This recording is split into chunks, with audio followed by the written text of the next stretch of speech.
We do it because we are challenged to do that by the God in which we believe. We found in the Gospel of Matthew, in the great judgment scene, the king mounted on his throne says, "Come, blessed of my Father, inherit the kingdom prepared for you from the foundation of the world.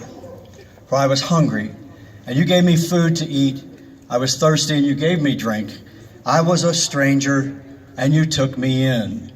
We take those words extremely seriously. I was a stranger, and you took me in.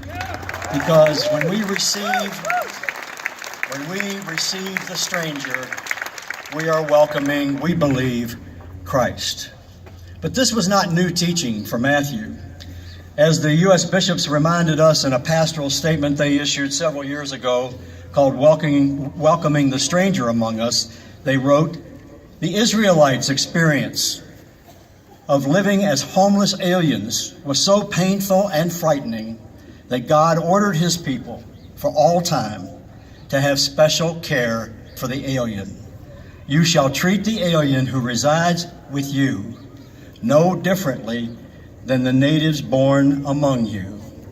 Have the same love for him as you for yourself, for you too were once aliens in the land of Egypt."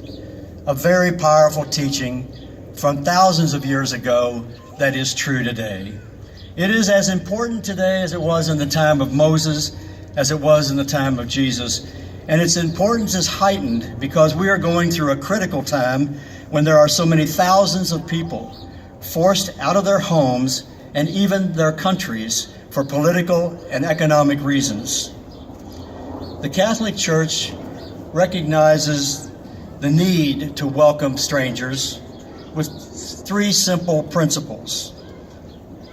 The first principle of Catholic social teaching regarding immigrants is that people have the right to immigrate, to sustain their lives and live their lives and the lives of their families. The second principle is that a country has the right to regulate its borders and to control immigration. And the third principle is that a country must regulate its borders with justice and mercy. So it has to be regulated in the proper way. The second principle may seem to negate the first, but principles 1 and 2 must be understood in the context of principle 3, and all Catholic social teaching must be understood in light of the absolute equality of all people and the commitment to the common good.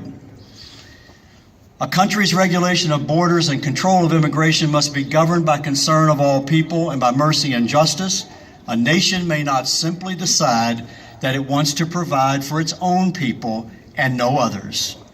A sincere commitment to the needs of all must prevail.